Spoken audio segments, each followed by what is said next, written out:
بسم الله الرحمن الرحیم. از ارکان مهم دین اسلام و آخری رکن که از همه ارکان آخر نازل شد حج هست و همانطور که در همه احکام الهی و تمام دستورات پروردگار حکمت موجود است و الله حکیمان و تمام دستوراتش سازنده هستند برای انسان می سازند، انسان تربیت می کنند و بزرگترین مربی که هم جسم تربیت می کند و هم روح ما را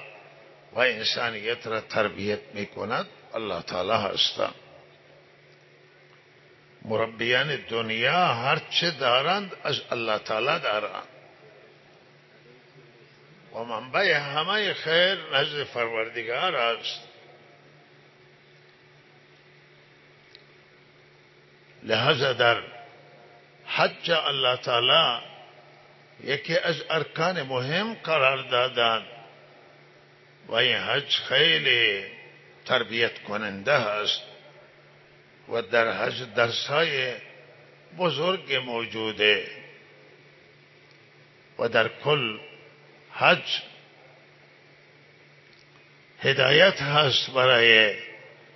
مردم. خانه کعبه را الله تعالی مرکز هدایت قرار داده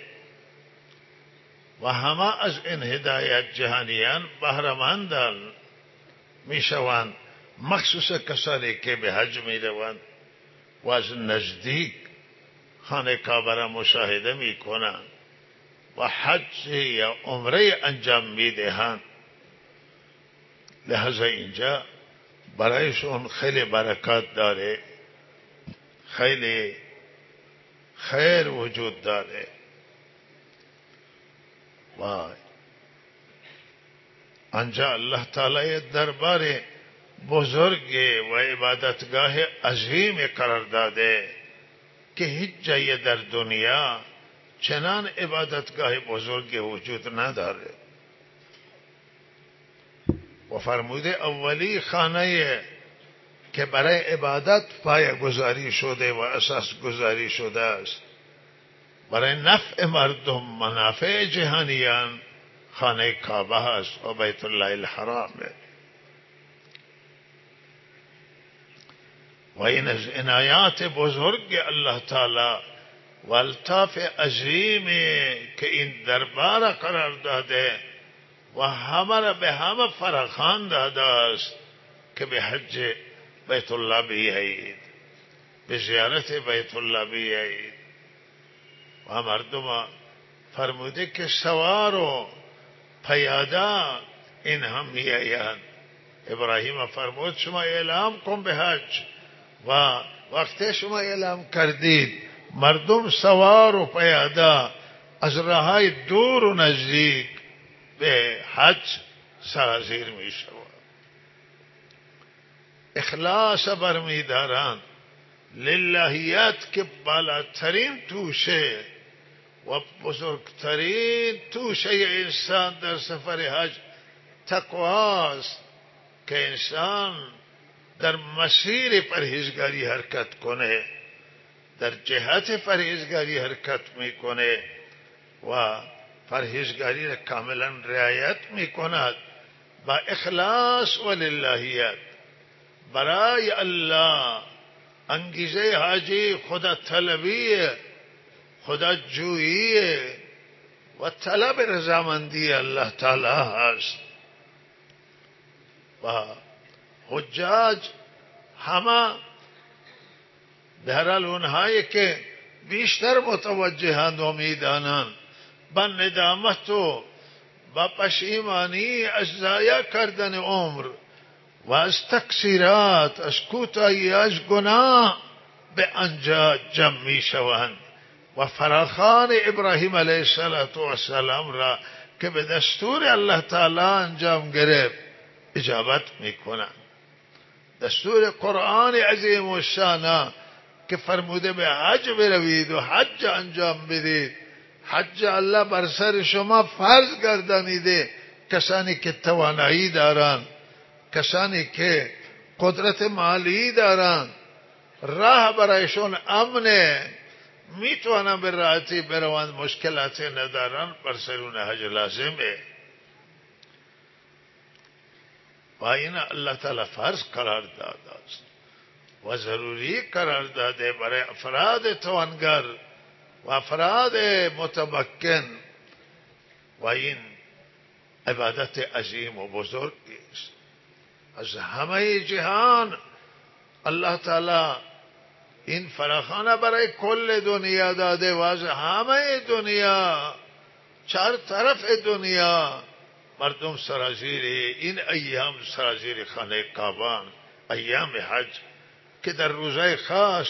و مخصوص انجام میگیره، و عمره که در طول عمره و تمام ساله، و بالاخره این سلسله جریان داره و جاریه که برای زیارت خانه کعبه میان. دربار بزرگی است و بارگاه عظیمه و بارگاه رب العالمینه که انجا الله قرار داده. بارگاه دربار، این دربار عظیم مرکز توحیده، مرکز خدا پرستیه، مرکز یکتا پرستیه و همه به این مرکز توحید که به دست بزرگترین بنده الله، صالح ترین بنده الله تعالی حضرت ابراهیم علیه السلام الله تعالی بنا کرد و حضرت اسماعیل مخلص ترین بندگان خدا. و بالاخره آنجا برای حج و برای زیارت و برای عبادت آنجا مرکزی است که یک نماز دیگه جا یک نمازه، ولی در آنجا این 100,000 نمازه. یک عمل بسیار برداشتشون حدیث امینه که یک عمل در آنجا عمل نیک و خیر به 100 برابره، 100,000. و این چیزی است که در هیچ جای دنیا یافته نمیشه. این فرصت زرین و فرصت زیبایی است که یک عبادت بشود 100,000، یک نماز 100,000 نماز. روزه هم اگر همینطور 100,000 بشه و تسبیح و تلاوت و اذکار و اوراد و کارای خیر و کارای نیک یکی به 100,000 بشه و یک توبه هم 100,000 توبه، شما ببینید که چه اندازه سود بزرگه و نفع کلانی است و عظیمی که الله آنجا قرار داده و دنیا را فراخوان داده است که بیایی. این عزیزان من یکی از برنامه‌های انسان ساز الله تعالی است که انسان الله تعالی میخواد بسازه، هدایتش بده، در دل او محبت خدا بیاید، در دل او محبت دین بیاید و انسان ها با خدا زندگی بکنن و تعلق با الله تعالی پیدا بشه. این مرکز الله قرار داده تا مردم آنجا مراجعه بکنن، جای قبولیت دعای، قبولیت توبه است. کسانی که از دیارهای دور و نزدیک با پرداخت هزینه‌های گزاف و کم میروند آنجا و اینها میروند برای توبه، برای عفو گناهانشون که همین خودش توبه، و میروند آنجا برای دعا و تضرع زاری نیایش. و لحاظا این مهمان الله تعالی قرار میگیرن و دعای اونها آنجا قبوله، اعمال اونها ارزشمنده، توبه و استغفار اونها قبوله و این دربار عظیمه و آنجا دعا را الله رد نمی کنه. و مشرکین عرب بت فرستان و بودایی ها همین عقیده را داشتن که اعتقاد به خانه کعبه در دل اونها وجود داشت. معتقد بودن که دعا در مکه رد نمی شود، دعا در کنار خانه کعبه قبول می شود و از بددعا می ترسیدن. و روزی که به آن حضرت صلی الله علیه وسلم قصد بد کردند و آن حضرت در سجده بودند و نماز بودند و چیزی را آوردند و بین دو تا شانه آن حضرت گذاشتند و آن حضرت وقتی که از سجده بلند شد اون روز آن حضرت تا دعای بد نکرده بود. اون روز آن حضرت دعا کردند که یا الله بگیر فلان و فلان شخصا را، بعضی را سران مکه نام برد. وحشت کرده اینا ترسیدن که اینجا این دعایی که در حق ما شده است این دعا اجابت میشه و برای ما خطرناک. و روز بدر همون افراد را که آن حضرت نام بردن الله مؤاخذهشون بکن، تمام اینها در میدان بدر کشته شدند. دعای حضرت رسول صلی الله علیه وسلم بود، بزرگترین داعی خدا و خاتم النبیین رحمت للعالمین، و این دعا در کنار خانه کعبه بود و آن حضرت دعا کردند چون اینها با این عمل خواستند که ارتباط بنده را با الله قطع کنند و اون چیزی که گذاشته بودن چیزی بود که به هر حال نه نجاستی داشت و اونها یک چیزی از شکم شتر بچه‌دان شتر آوردند و بر شانه آن حضرت قرار دادند، شتری که کساوی شده بود و یکی رفت و این کار کرد و بالاخره آن حضرت وقت این حالتا به در نماز مستغرق بود، متوجه نشد. بعد از نماز سر بلند کردن متوجه شدن و فرمودن که الله تو اینها را مؤاخذه کن و دعای بد کرده حضرت اون روز و این دعا مثل تیر ثابت کرد و به اونها خورد و ترسشون رو همون بود که اینجا دعا را الله رد نمی کند. ولهذا برای کسانی که به این زیارت مشرف می شوند و نائل می شوند فرصت عظیم و بزرگی است و فرصت سوزی نکنند و از این فرصت حد اکثر استفاده بشه. یکی از حکمتهای حج آنه که الله تعالی خواسته که بندگان را با خود نزدیک بگردانه،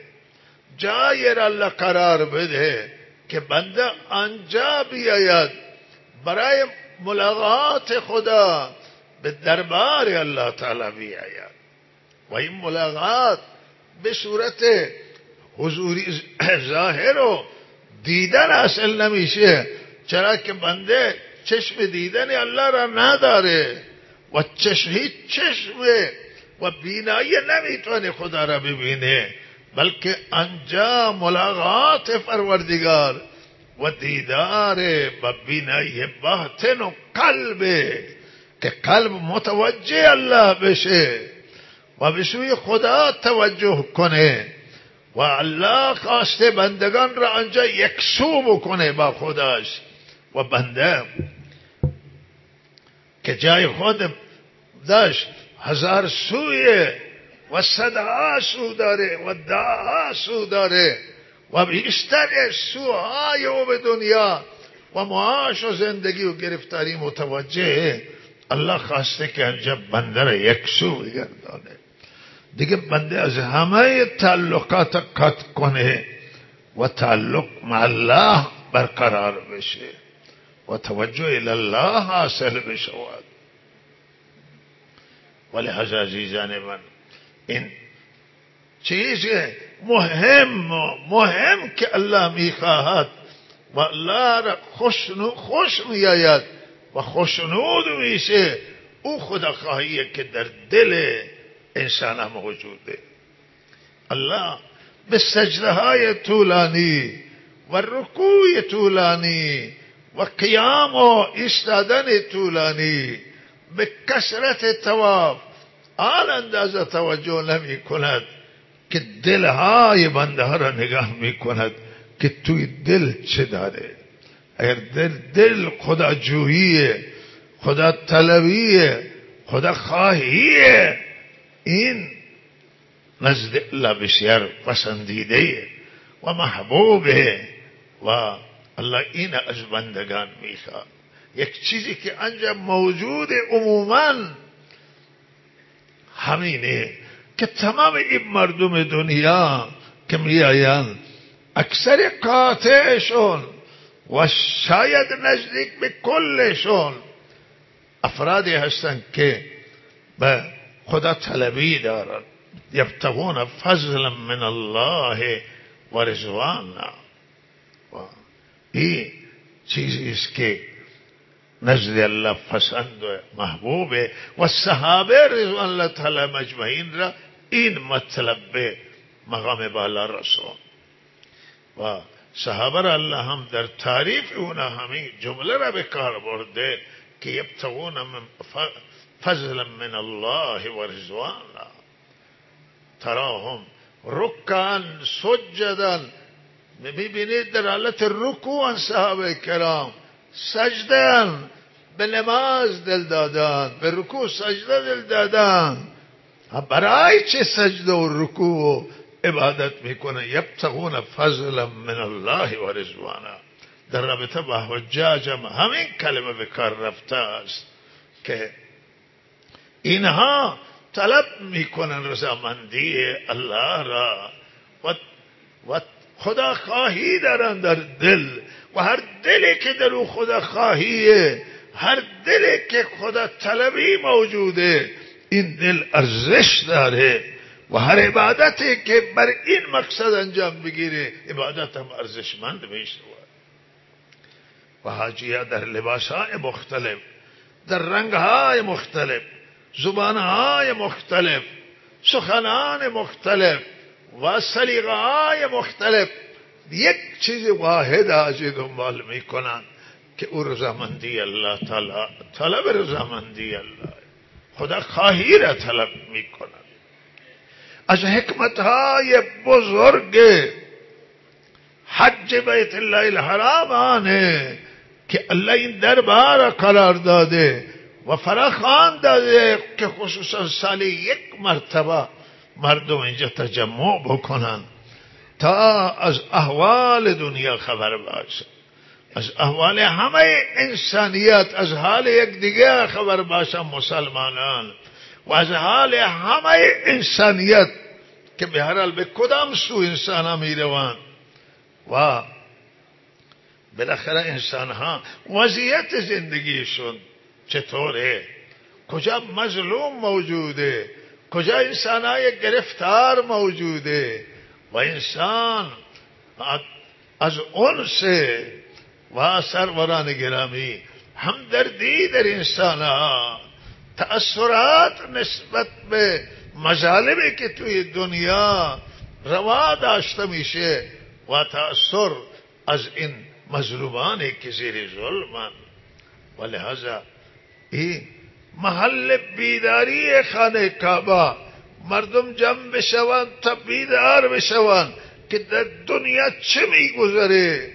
و بشر به کدام سمت و سو حرکت میکند و از احوال دنیا اطلاع حاصل بکنند، از احوال جهان حاصل کنند و حکمتهای فراوان و متعدده. نمایندگان همه دنیا و کشورها می آیند، از احوال یک دیگه خبر می شوند و آنجا یک اطلاعات بزرگ به دست می آید که مردم اطلاع حاصل می کنند که در دنیا چه می گذرد و دعای خیر می کنند و دعا می کنند آنجا برای همه و روی این خانه کعبه برای بقای وحدت بشر و انسان ها، برای بقای آخر دین الله تعالی، این یکی بزرگترین شعائر و نشانات الله تعالی و دینش هست و الله تعالی این قرار داده. فرمود جمعوری کمک برای مدرسه دینی عظیم آباد که یکی از مدارس با سابقه سیستان است و مدرسه ای که به هر حال اولی مدرسه بوده اونجا و سبب روشنایی در منطقه شده و الان با توجه به شرایط و خود مدرسه در روستا واقع روستای عظیم آباد و روی این مدرسه نیاز است که مورد توجه قرار بگیرید. مدرسه امام ابو حنیفه عظیم آباد از دوستان درخواست دارن نمازگزاران ارزشمند و عزیز که مدرسه را کمک کنن، دست هم بالا بگیرن. کارتخان هم عزیزان حتما دارن کارتخان، بله در صفا هستن به کارخانه مال مدرسه عظیم آبادن و انشاءالله کمک کنه. جمعوری عمومی هم میکنن و کسانی که موفق نشدن به هر حال دم در که اونجا کارخانه هستن مال مسجد و مدرسه بگند که هر کمکی که مدرسه عظیم آباد میکنن بگن که مال مدرسه سیستانه، مدرسه عظیم آباده و الله تعالی به شما توفیق بدهد و خیر و برکت شما را الله تعالی به همه جا برسانه و خصوص اونایی که نیاز بیشتر دارن و مشکلاتشون بیشتر. روی عزیزان من مهمه، این ایام مهمن، اینجا هم ایام مهمن. 10 روز اول ذوالحجه بسیار ایاتو مهمن که انشاءالله برای شما در همون تاریخ بیان می شود که حاجیات که می روند به سوی خانه کعبه و به سوی مدینه منوره و برای آنکه آنجا حضور پیدا بکنم به منافع معنوی و مادی. لحاظا شما عزیزان اینجا یاد کنید الله را و این ایام پربرکت، ایام کل ایام حج، امام حج، شوال، ذی‌قعده ماه حج و عشر ذوالحجه، 10 اول ذوالحجه ماه حج و ماهای فضیلت و عمل فضیلت داره و الله تعالی را یاد کنیم و الله تعالی را بندگی کنیم و حاجیایی که می روند آنجا در دعا کوتاهی نکنند، در نیایش و تضرع و زاری، در توبه و در عمل کوتاهی نکنند و مجاهده بکنند. انشاءالله این مجاهده و کوشش و تلاش به جای میرسه. جوینده یابنده، کسی که جستجو می کند آخر میرسه به نتیجه. ابو هریره رضی الله تعالی عنه و روایت میکنه از حضرت رسول صلی الله علیه وسلم که هر کسی حج برای الله انجام بده، نه برای منافع دنیا، نه برای اغراض دنیوی، بلکه حج برای الله انجام بده و او مرتکب گناه نشود و حرفهای زشت نزنه. و او فرمودن که چنان از گناه پاک برمیگرده که گویا تازه از مادر متولد شده است. و این حدیث را هم بخاری روایت کرده، مسلم و روایت دیگری ابو هریره هم در بخاری و مسلم هست که حاجیان که به حج می روند یا به عمره می روند معتمرین، اینها جماعت الله تعالی هستند، این وفدن الله و اینها به نزد الله ارزش دارد و لہذا اینها نزد خدا مقبولیت دارد و از اینها آمده است که دعای خیر بگیرید که اینها برای شما استغفار بکنم. و لحظه این جماعتی است که به آنجا وارد میشه، در واقع اینها اون وفده که وقت خدا هستن، مهمانای الله تعالی هستن، اینا به الله نسبت دارن و لحاظ ارزش دارن که از اینا دعای خیر گرفته بشه و ارزش هست که اینا خودشون دعا کنن. الله من و شما را توفیق بدهد و موفق بداره و زیارت خانه کعبه را نصیب همه من و شما بگردانه و حج مقبول و مبرور نصیب بگردانه. منظور از حج رضامندی الله تعالی باشه و به هر حال بازسازی خود، اصلاح خود و منظور هدایت باشه که از هدایات آنجا بارمند بشه و هدایت بگیره و رخ زندگیش را به سوی خدا قرار بده و تغییرات در زندگی بیارد. برای همه جهانیان دعا، همانطور که عزیزمان توصیه کردن، برای ملت ایران و مردم ایران دعا، برای همه مسلمانان دعا، برای انسانیت دعا، برای اهل غزه دعا، همه مظلومان دنیا مورد دعای خیر قرار بگیرن. و به هر حال این روزها مذاکرات در جریانه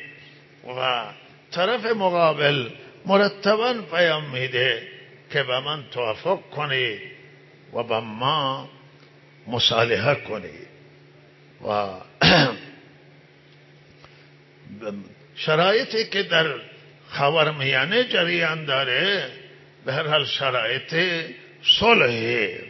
و خاورمیانه داره به سمت صلح می رود و این قسمتش خوبه، بسیار خوبه که به سوی مصالحه بره، به سوی آرامش بره و قتل و کشتار و جرم و جنایت و ظلم درهایش بسته بشه و به هر حال انسان با هم تعامل داشته باشند، معامله کنند، تجارت کنند و دنبال سازندگی باشند و کشورهایشون بسازند، دولتها برای ملتها خدمت کنند و همه دولتها در فکر منافع ملی باشند تا در فکر جنگ باشند و این بهتری حالت هم همینه و احساس همینه که الله نه شرایط بلکه در دنیا به هر حال مسئله صلح مطرح است که همه خصومتها را کنار بگذارن و با مصالحت به زندگی عادی بپردازن و این شرایط حال نیک میگیریم که در خاورمیانه بالاخره آرامش بیاید، صلح بیاوره و به جای فکر جنگ و فکر پیشرفت کشورها، ترقی کشورها، آبادانی دنیوی و به فکر آخرت مردم باشند و برای آخرت آمادگی بکنم به جای آنکه فکر رزم و جنگ باشه و جنگ و کشتار در یک حالت اضطراری اگر در دین اسلام هم جهاد هست، او جهاد یک قوه دفاعیه و یک عنوان برای دفاعیه که وقت انسان در حالت دفاع قرار بگیره و طرف مقابل بخواهد که ظلم بکنه و عدالت از زیر پا بگذاره، منطق گفتمان نداره، منطق صلح نداره و لہذا متکبره، در اون صورت جهاده. ولی وقتی که طرفا بخواهند که صلح بکنن، همه وظیفه همه هست که به صلح کمک کنن و تعاونوا علی البر و التقوی ولا تعاونوا علی الاثم والعدوان. کشتار و کشتن هیچ کشوری را و هیچ ملتی را به جای نمی رسانه، خوشنام نمی کنه، سربلند نمی کنه، مگر اینکه بالاخره در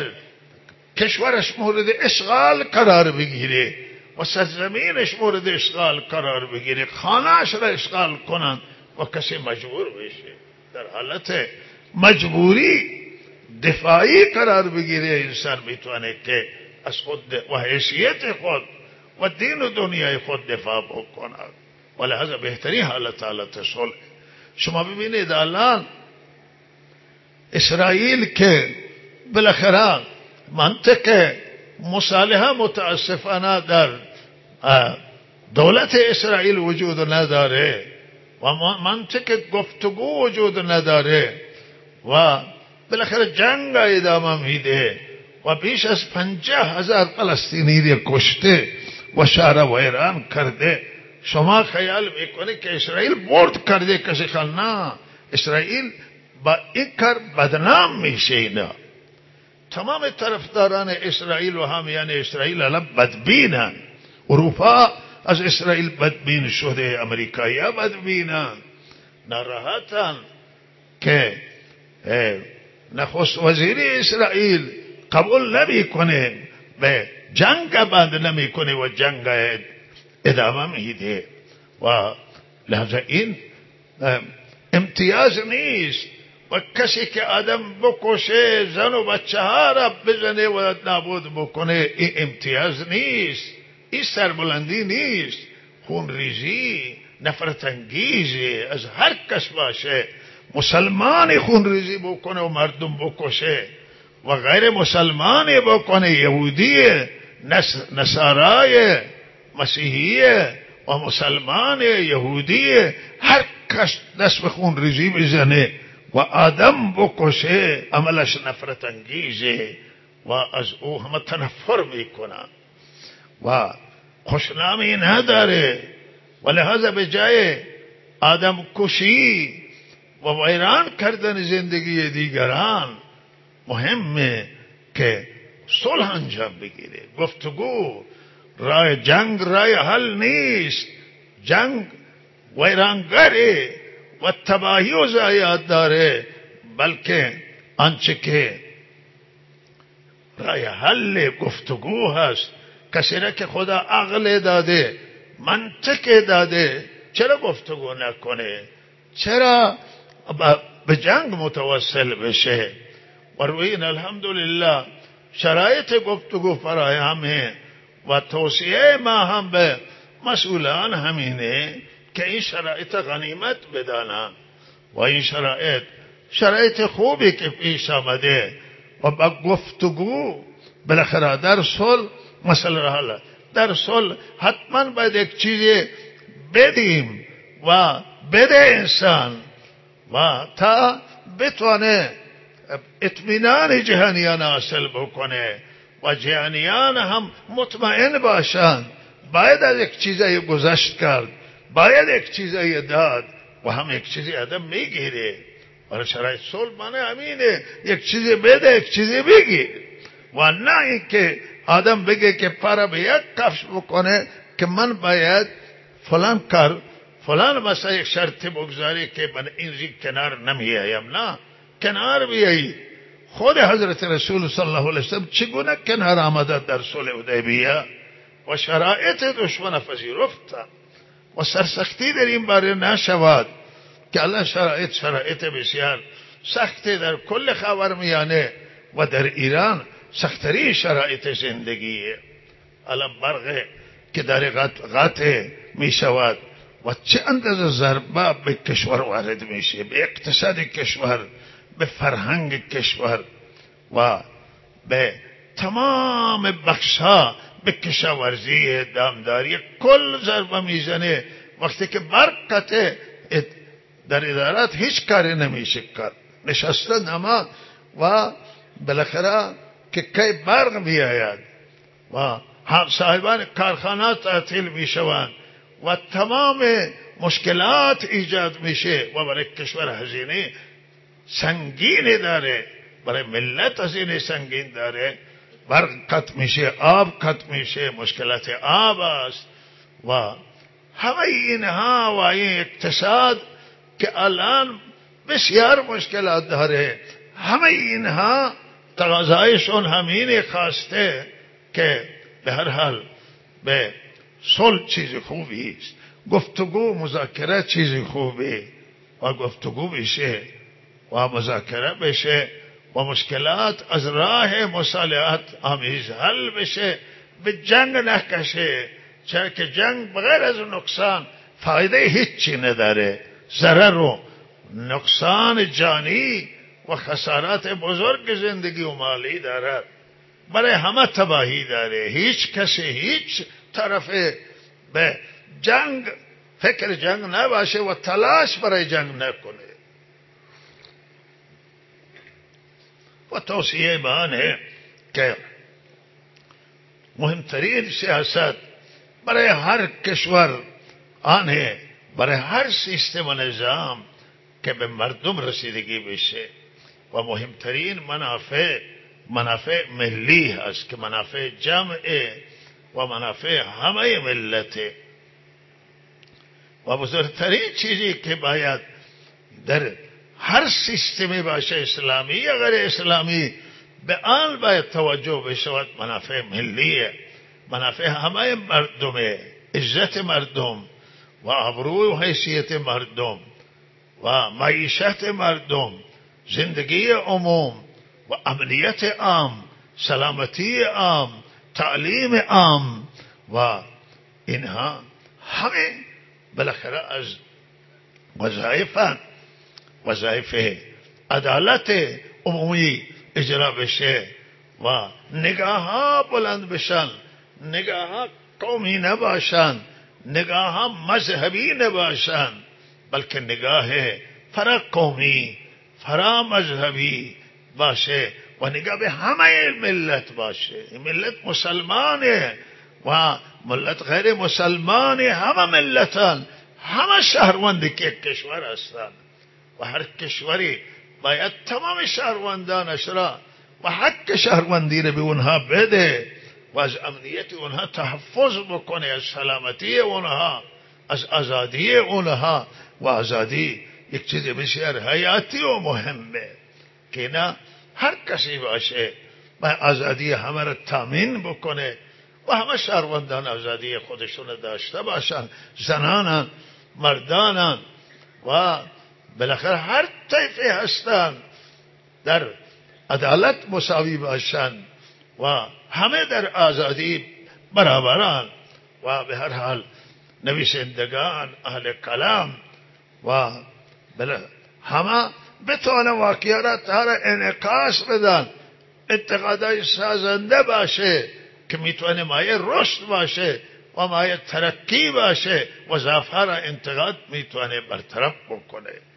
و ما امیدواریم که به هر حال یک صلح انجام بگیره و توافق انجام باشه که برد باشه، برای همه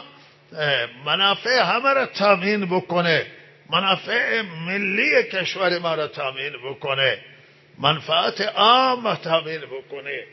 و گرفتاری ها را رفع بکنه. و ما امیدواریم که هم در سیاست های داخلی، در سیاست های خارجی همه تغییر و تجدید نظر انجام بگیره و ممالک و کشورهای که در حال پیش رفتن از طریق تغییرات و از طریق به هر حال تغییرات و تحولات به پیشرفت میرسند، نگاه را عوض میکنند و نگاه و سیاست همیشه قابل تغییره. قوانین قابل تغییر، هر قانونی که جواب نده بجای قانون دیگری و تغییرات، این تغییرات مایه بالندگی، مایه ترقی، مایه پیشرفته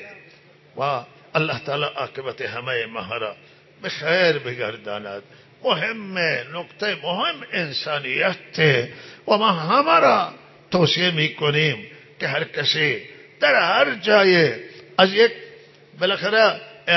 انسانی که در اون مرز زندگی میکنه، انسانی عادی تا انسانی که به هر حال مأموریت داره و مأموره و دولتیه. کل انسان ها را توصیه می کنیم همه به انسانیت، که انسانیت مهمه و اگر انسانیت نباشه اسلامیت هم نیست. و اسلام تمام برنامه‌اش به این سویه که انسانیت حاصل بشه، انسان واقعی به دست بیاد، انسان بشه، انسان نمونه بشه و انسانیت بر رحم و مهربانی هست و ترحم و اخلاق. اگر اخلاق نباشه دینی هم نیست و اگر انسانیت نباشه هم دیانت وجود نداره و بالاخره هیچی وجود نداره. انسانیت با اخلاق حاصل میشه و اخلاق ها را ما اصلاح بکنیم همه مردم و ما خودمون را هم در این صحبت مخاطب میدانیم و مخاطبیم به این صحبت های که بریم به سمت اسلام حقیقی، اسلام واقعی، بریم به سوی انسانیت، بریم به سوی ترحم، به رحم بریم، به کرم بریم، به همدردی بریم و الله تعالی به ما توفیق عنایت بکنه و عاقبت ما را به خیر بگردانه و صلی الله علی سیدنا محمد و آله و صحبه.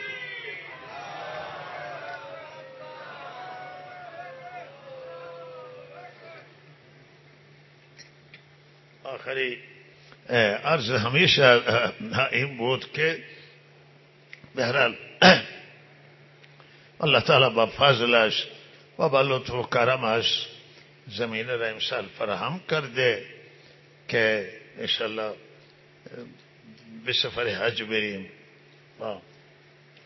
حجاج دیگری که در کاروان ها تشریف دارند و حجاج استان و حجاج کشور و اراده بر همینه که بالاخره برای همه شما و همه ملت ایران، همه مظلومان، همه مسلمانان، همه انسانیت و هدایت انسانیت تو مسیر درست قرار بگیره، انسانیت در مسیر انسانیت قرار بگیره و از مسیر درندگی و از مسیر ظلم خارج بشه به مسیر انصاف که بالاترین اخلاق و مسیر صداقت و امانتداری بیاید و مسیر عدالت بیاید که بزرگترین اخلاق و دعای خیر کنیم انشاءالله. و از شما درخواست دعا داریم که شما انشاءالله دعای خیر کنید که الله تعالی سفر آسان بگردانه و حج مقبول و حاضری به برگاه الله تعالی مورد قبول واقع بشود. و توصیه ما به شما همینه که به هر حال انسجام و آرامش خودتون حفظ کنید و به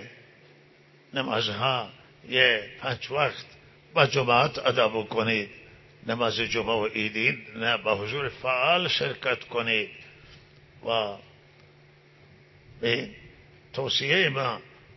همینه به همه جوانان عزیز، به خواهران، مادران، زنان جامعه و به مردان و به همه آنه که پایبند نماز باشید و در نماز کوتاهی نباشه و از الله فرمان ببریم همه ما و حضرت رسول صلی الله علیه و سلم اطاعت کنیم. دین به نفع ماست، دین سازنده و دین به خیر و صلاح همه جامعه است و دیانت تا در دیانت و دینداری کوتاهی نکنیم، نسبت به دین سست نباشیم و اینجا هم الحمدلله دوستان هستند و همکاران گرامی هستند و انشالله هم نماز شما با بهترین چیزی که الان ما در خدمت شما انجام میگیره و مسائل به نحو خوب و به مشکلات هایی که دست عزیزان ما ساخته است انشالله خیرخواهی مردم هم هست در خدمت شما و الله تعالی همه طرفا را، هم مسافرین و حجاج و هم همه مردم عزیزی که اینجا هستند، الله تعالی بهترین رحمت نازل بکنه و همه را زیر پناهش بگیره، زیر چتر رحمتش قرار بگیره و عاقبت ما را خیر کنه. و صلی الله علی سیدنا محمد.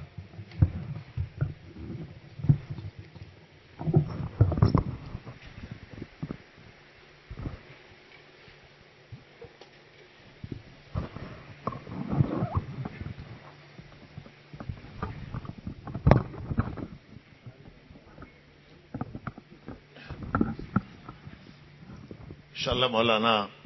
هم جناب مفتی حفظه الله و جناب مولانا بدری حفظهم الله هر دو هستند با همکارانشون که اینجا و یک وقتی جای که کسی بگه که چطور میشه اینجا که میمانه، دوستان هم هستند و هیچ جای نگرانی نیست. و همین که خدا حافظی همین در مصلا هست و بالاخره ما درخواست دعا داریم، هم دعاجو هستیم و هم دعاگوییم. انشاءالله برای شما دعا میشه و هم از شما درخواست دعا داریم و دیگه همین اینجاییه که بالاخره بعد آمادگی هست که میریم. انشاءالله موفق باشید.